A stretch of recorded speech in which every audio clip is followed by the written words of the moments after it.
how's it, everybody? This is Brother Grant doing it for you here today. Today we have a very special guest, Ousman, founder and executive director of the Washington West African Center in Linwood. Is that correct? That's right. All right. All right. We're going to also be talking about the Sounds of Africa, an event that's happening on August 17th at Garfield Park. We're going to be talking about that a little bit later too. But right now, I just want to give Pa the microphone and tell me a little bit about yourself. Assalamu alaikum. Greetings wherever you are listening to me from. I am Pa Ousman Joof, the founder and executive director of the Washington West African Center. I am from the Gambia, the smallest country in mainland Africa. I am an immigrant that has been in the United States for 20 years and has gone through the whole 9 yards, facing all kinds of challenges, racial discrimination, being arrested and detained by immigration for 4 months, released on an order of supervision, put on a monitoring bracelet, went through it all. And when I finished going through all that, I decided to establish something that my community members can serve as a safe haven for my community members, or if they need guardians, they would actually be able to have that guardians. I've been in the US for 20 years. I only became a US citizen 2 years ago. You can imagine the struggles that I've been through. Yeah. Here, happily married with 3 kids, and wow. Yeah, kicking in. Great. So how long have you been married? It's been, so my daughter is 15, 16 years, 16 right? Years. Lovely daughter, by the way. She's here in the studio as well. Awesome. Wow. All right. So is there, why don't you give us a little bit more information about the center, the West African Center, and what it does? So the Washington West African Center serves as the 211 and 911 for the West African community here in the state, where if people need anything, they come to us. And if we don't have it, we make a concerted effort to go find it. We provide cultural relevant wraparound services. Open Monday to Fridays. Our office is in Linwood by the Convention Center. We've been in existence since 2017. We have what is called our Bidiu after school program, which is for the kids in the community, 5 to 15-year-olds that come there 3 days a week to learn about their culture and tradition and stay connected with their roots. We teach them about lots of social and life skills and, of course, homework assistance. We have a grandma support group, about 140 grandmas and seniors in the community. Wow. We brought our parents here, my mom included, most of them that haven't been to school, that stay home and get bored. So we bring them together once a month. They get together, interact. I mean, they serve as a fabric for correcting and supporting the community. If families are breaking apart, the grandmas go to help to fix those things. If somebody dies in the community, they provide moral support for the families. And they, of course, have their annual grandma conference that goes on, that just went past 2 months ago. We have 2 vehicles that we use to provide transportation to our community members to different places, including the kids and the grandmas. We also have provide language translation and interpretation. West Africa is home to 16 countries, most of which were colonized by either Britain, and 2 were colonized by Portuguese. And the people, especially from French-speaking West Africa and Portuguese-speaking West African countries, struggle a lot when they come here to have access to the language. Right before coming here, I was at the center. We have ESL classes for them, helping them to build resumes, applying for jobs, applying for medical insurance, hospital, looking for different type of services and resources. So we have ESL classes going on at the center. Basically, it's wraparound. Housing is something that we are also in. We have master leases with about 4 different apartment complexes. We put people in, and we are supporting our community members with housing. And very importantly too, we are holding on to the African heritage to make sure that our kids, our grandkids are aware West Africans have been marginalized, racially discriminated and against for the longest. And as a result, we stay within ourselves, doing things for ourselves, amongst ourselves, within ourselves. And this is what inspired partly the famous Sounds of Africa that we'll be talking about shortly, because we want to bring Africa to Washington. We want to share who we are, our roots, our culture. We are unapologetic for who we are, for being Black, for being Africans, for being Muslims, for being immigrants, and we want to make sure that we share this with the wonderful Greater Washingtonian community now, since there's almost a level playing field that we are advocating for. Wow, that's a lot of stuff that the center does. Right. And the community that you have, is it in Everett or Linwood? We are a statewide agency. West Africans are scattered across the state, but of course, mostly in Snohomish and King County. And yes, here in Everett, it has the a chunk of the population here in Everett and Linwood area. Yeah. So the center is in Linwood, and so it is open for the public? The general public. We provide, let's say yesterday being the latest, we serve every other Friday. We serve 100 to 150 boxes of cultural relevant groceries to the community as well. And that happens at the center. People come from all over the county to pick this food up. Wow. Now, I'm Hawaiian. I'm actually Hawaiian from Hawaii, doing a Hawaiian radio show. And one of the things that happened to me when I moved to Washington was I lost access to a lot of the favorite foods that I eat, Hawaiian foods. So I don't know a lot about African foods and specialty groceries. Now I'm really curious. What are some of the things that African cultural foods that they can't get here that you're able to bring in? Right. So thank God that Washington is a liberal and nice state, and we have a lot of Africans here. As we are growing, it's home to about 20,000 West Africans, by the way. And because we are growing, we live here, we work here, we are opening businesses. Right down the street, a minute away from you, is an African restaurant that just opened here in February. Right a minute away from you, and I'll be happy to tell you. I could give them. Okay, it's Heritage African Restaurant. It's right down the street, a minute away from you. It's called what? Heritage African Restaurant. 1 minute away from you if you get out of this place. In fact, I'm going there from here. So we have DJ's Kitchen in Linwood. We have Hadiani in Mont Lake Terrace. So in here alone, we have Bantaba right next to our office. So there are several African restaurants here. There are several African grocery stores like the African Supermart, where you can go and get lots of ingredients to actually prepare the meals. So Africa is being brought here, and of course all these, I'm happy to inform you that these businesses are going to be at the Sounds of Africa Festival to actually serve African food. Oh, I love it. I love it. Now, the festival is going to have food trucks, I take it, right? Not food trucks only. Yes, food booth. Yes, food we have several, 10 different food vendors that are going to be there. We are expecting about 60 vendors, 10 of which are food. I like the food part. I know. Well, I guess since we're starting to lean over more into the festival, why don't you tell me a little bit about the festival? I think it's the second annual. Yes, this is the second edition. It's an idea I had in mind because we believe our culture, our heritage is rich. As you see, I have my 3 kids here in the studio with me. We live here. Throughout my struggles, my kids never had the opportunity to go back home. I was undocumented. Money was tight. So many different reasons as to why I couldn't take them back home. We wanted them to be connected to their roots, which is what inspired partly for us to create the BDU program. Now, not only for our kids, but we want to share Africa with the Greater Washingtonian community. Like I said, we've been isolated for the longest, doing things for our communities, within our communities, for us, by us alone. And now, we wanted to make sure that we are sharing that with the greater community. I was going to do it, the first time was going to be before COVID, and it hit.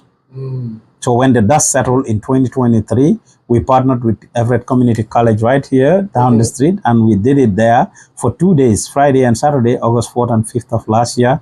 We had workshops on Friday of traditional African musical instruments, the djembe, the sabar, the tama, the balafon, the kora, and it was very nice. A lot of work, yes, and needs a lot of resources. Knowing that we actually are still struggling with funding for the project is why we decided to cut it down to make it a one-day event. And this time too, based on feedback, we brought it outside to do it at Garfield Park, which is also not far from here, to make sure that we give the community what they want, where they want it, I mean, right at their doorstep. So it's going to be a lot of things that will be happening. It's an event that promotes African food, African music, and African fashion. We will be having a fashion show of by 19 different African countries. Yeah, you'll have the opportunity to see people represent the cultures from 19 different countries, wearing the outfit, telling the stories of our ancestors, our people, through the outfits and through the music. You will also have the opportunity to try African food of different types. And of course, we have a lineup of 8 different live band, live music. This is Africa, African music, African fashion, African art by Africans themselves here in Washington. Wow, that sounds so exciting. I think I definitely marked it on my calendar. I talked to my wife about it. She wants to come down too. Wonderful.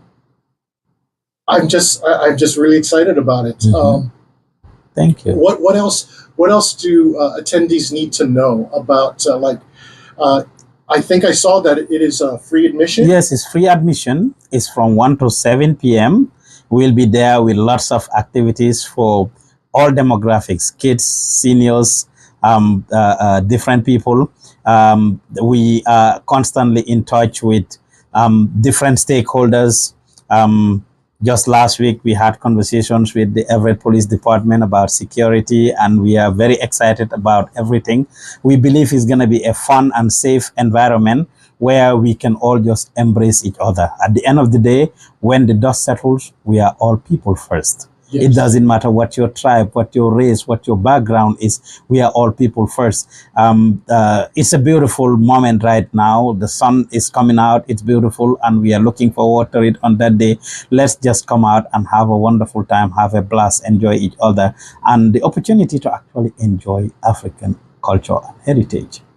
What is your favorite food dish? My favorite food dish? Yeah. Benachin, or jollof rice. Tell me, what is that? Describe it to me. Interestingly, it is the most popular West African dish that we all fight over, like West African countries, with each country claiming to be the custodian and owner of jollof rice. Nigerians will tell you they are the best makers of jollof rice. Ghanaians will tell you the same thing.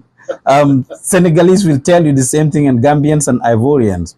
And the debate was so healthy and so tense that, in fact, last year, or I think year before last, UNESCO actually put a stop to it by naming Senegal as the custodians of jollof rice.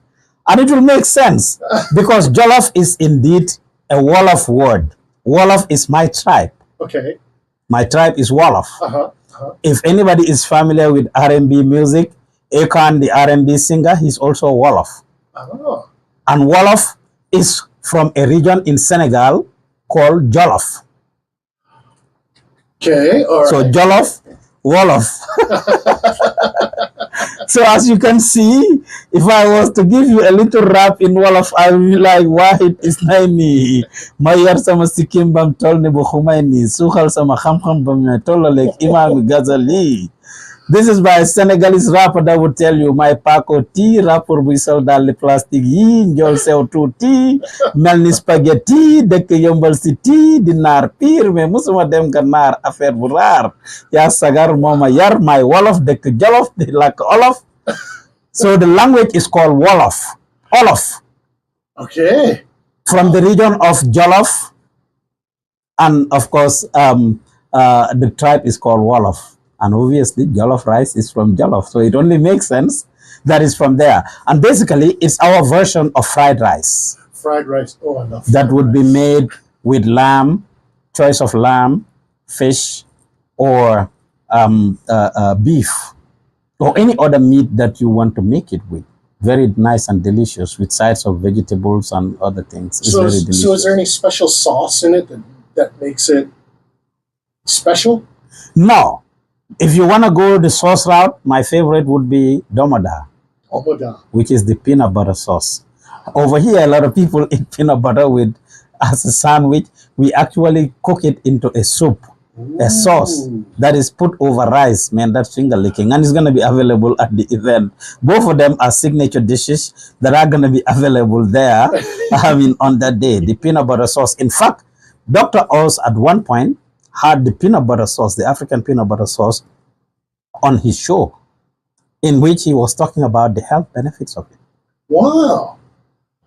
Okay, so now it seems, and I was talking to Pa earlier in the day before he came on, and he's pretty social media savvy. So that's really good. Now on your, I didn't get a chance to go onto the West African Center website, but you obviously you do have one. Yes, we do. So does what kind of information does the website have, or links, or other, what resources does the site have? The site has several resources. For example, we have a directory of resources, African and non-African, but mostly African resources for the community. We also have the different programs and activities that we provide as Wawac. There is a link to our donation page. If you want to know anything about the organization, the leadership, the finances, we are a very transparent organization. All of this is actually on the website. We have videos and audios of the different programs that we actually implement. So there's a media link there and photos where you will be able to see, and have a glimpse of the type of activities that we carry out at the center. We have our job site, or if you want to register to volunteer, and I'll use this opportunity to ask whoever, one of the biggest challenges we have for Sounds of Africa actually is access to volunteers. We are looking for volunteers who can help us in different departments. The event is growing. We have lots of ideas, lots of plans, lots of resources and things that we want to bring, but the human resource is minimal, and we want to be able to bring in a lot of people. So if anybody is here that is interested, if you go to the website, there's a contact page through which you can reach out to us, or you can send an email to info@wawac.org. That's info at WAWAC as in Charlie.org, and we will be happy to work with you and share the different volunteer opportunities that we have, especially for Sounds of Africa Festival. It's a big event, and we need all hands on deck in order to make it what we want to be. But the website has lots of resources. It has our partners there. You will get to learn about the leadership and the people, the team, the people behind the organization and everything that is going on. Importantly, our donation tab. Click on that link and donate to help us to be able to provide these activities, these programs and services, much needed services to the West African and greater immigrant and general population here in Washington. And what is the website? Go ahead and say the website. WAWAC. That is WA as in Washington, WAC as in West African Center. So wawac.org is the website address. Okay.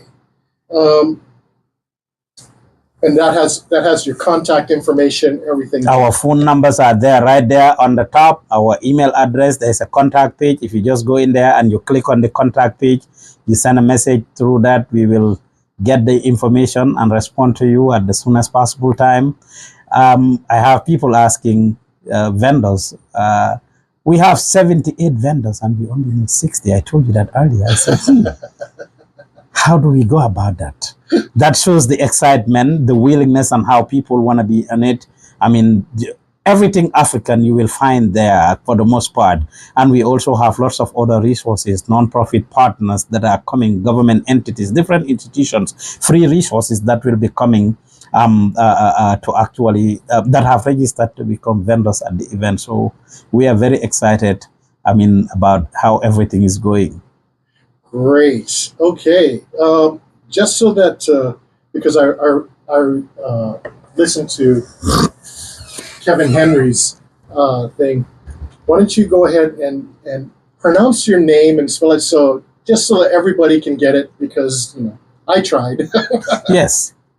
So my name is Pa, P as in Peter, A as in Alpha, space, O as in Orange, U as in Umbrella, S as in Sam, M as in Mary, A as in Andrew, and N as in Nancy. Pa Ousman. Pa Ousman. Pa Ousman. Pa Ousman. Not sh. There is no H. Oh, Ousman. Pa Ousman. Ousman, yes. Pa Ousman. Joof is my last name. J as in John, O as in Oscar, O as in Oscar, and F as in Frank. Pa Ousman Joof. That's me. Oh, got it. All right. Well, is there anything else that the listener should know about the center? It serves as a safe haven for our community. My story inspired it. Why don't you go ahead and give me a little bit about that story? As I said, I lived in the United States for 20 years, 18 of which were struggles. Being arrested and detained, put on a monitoring bracelet for 9 months, leaving my family behind in Georgia when I was evicted to Alaska. And folks ask, why Alaska? I said I went to Alaska for freedom. Because there was a bracelet on my leg. I was in a criminal when the United States immigration was trying to make me one. And I wanted to just get that monitoring bracelet off of my leg. And you had to go to Alaska to do that?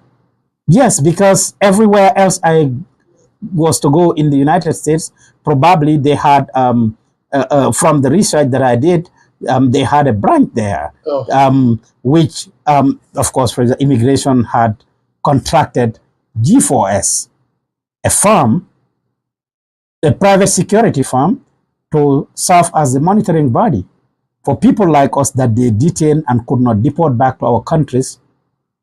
And we were basically put on so many restrictions, so many things that turned us almost to be criminals. You said you listened to my interview with Kevin Henry. Yes, you hear me telling him that the system is set up in a way that continues to victimize us, that continues to make us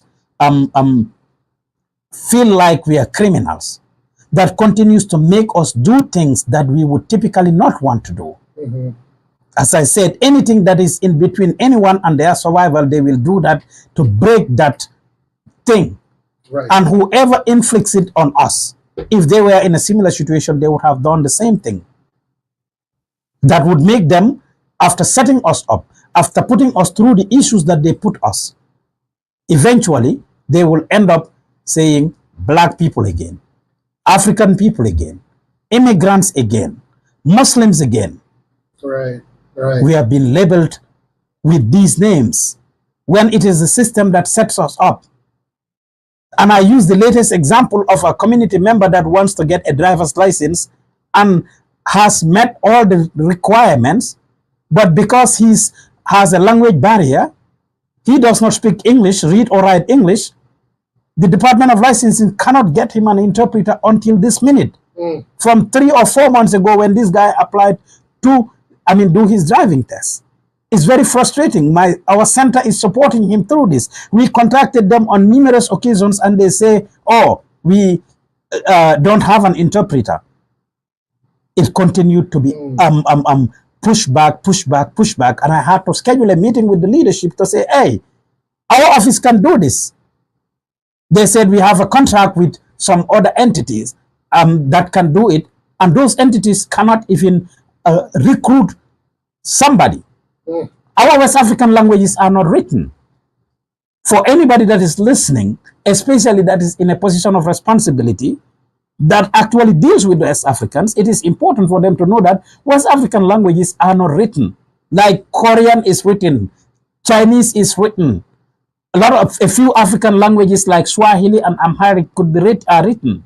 West African languages are not written. I challenge them to show me the one that is officially written, that is accepted everywhere. As a result, when we go anywhere in any setting to do language interpretation, for example, in the courts, we get sworn in by judges, and those in the legal system can tell you to say that we agree to translate whatever we are saying from English to the language and from the language to English.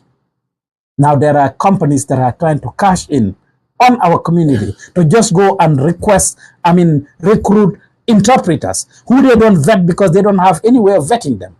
If you want to get a French interpreter, you look at their credentials. They show you their certification. They have to be certified. It's not the same with West African languages. As a result, a lot of our community members get misdiagnosed within the healthcare system because of language barriers. A lot of our community members get convicted or have wrong judgments made on them because of language barriers, and this is not fair to our community. Yeah. And that just kind of speaks to the difficulties that you went through. Yes. And all the obstacles that you had to overcome. You were able to open this center. Right. That helps everybody from your culture and in the community itself. Yes, to advocate for people, to make sure that they have a shoulder to lean on, to make sure that even if they are going through the same things that I went through, there would be guidance for them. I wish when I was going through that, I had a place to go to that has master leases, and if I am to be evicted or when I was going through eviction, I can be put in an apartment after contacting them shortly. Yes. These things are available at the center. See, that's the kind of stuff that's important. Yes. That you have that at the center. I wish, yes, that I had access to the food, the cultural relevant food that I so desperately and dearly needed back then that I didn't have access to, especially for free. Right. It's very important that I wish there was the center that I can just call in to say, I need this thing. I wanted to go to immigration for an interview, or I have a fingerprinting appointment that is due. I have a court hearing that is due. I have this that is due, and I don't have transportation, and it is arranged for me to be able to go to immigration. I wish I had a center that could serve as an advocate for me. And now you created that center. Yes, and this is exactly what we are doing. My team and I are doing at the Washington West African Center, to serve as a voice for our people, to advocate for our people, to sit at the table where now we have respect. We are respected. We are listened to. We are involved in decision making about our culture. In fact, at the Sounds of Africa Festival, we have, George Mary Anderson that will be there to talk about voter rights and voter registration and things like that, which is very important for everybody. Yes. It's one of the things that we will be, doing. It's important that we are sitting at the table now. For the longest, we have been the menu. For the longest, people make the dessert and made us the dessert. People made us the entree, the main courses. Gone are those days when we sit back and watch folks make decisions about us, for us. Now we are sitting at the table. We are listened to. We are driving our destiny. We are picking and choosing what we want and what we don't want. And not just any and everybody coming to throw whatever you want to throw at us. We know when to say no, when to push back, and when to accept. But generally, we know that we are no less people. We are no less important. We are no less dignified. We are no less confident. And we are no less of a person or people than any other body, race, tribe, or whatsoever you call it. Right. And we have occupied that space and are not letting go. If we are respected, we give the respect back and we demand it. Excellent. All right. Again, that is, I'm going to try to say the name. Pa Ousman Joof. You got it. All right. You got Founder and Executive Director of the Washington West African Center in Linwood. Again, he is putting on the Sounds of Africa on August 17 at Garfield Park in Everett from 1 p.m. to 7 p.m. And that is why it is important we keep the center going. Right. Go to the website, donate what you can, volunteer if you can, because everybody needs some help every now and then. Right.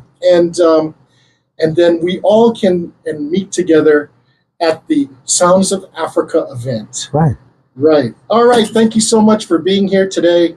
And I'll be there on Saturday, and I'll be looking forward to everything and trying your favorite foods. Right. The domoda and the jollof rice. That's it. All right. Thank you so much, everybody. And we are... Thank you, Grant. And I want to thank Sister T2 for putting this together and connecting us. I appreciate it. And Kevin Henry and all the interviews that I had. So thank you, everybody that is listening. All right.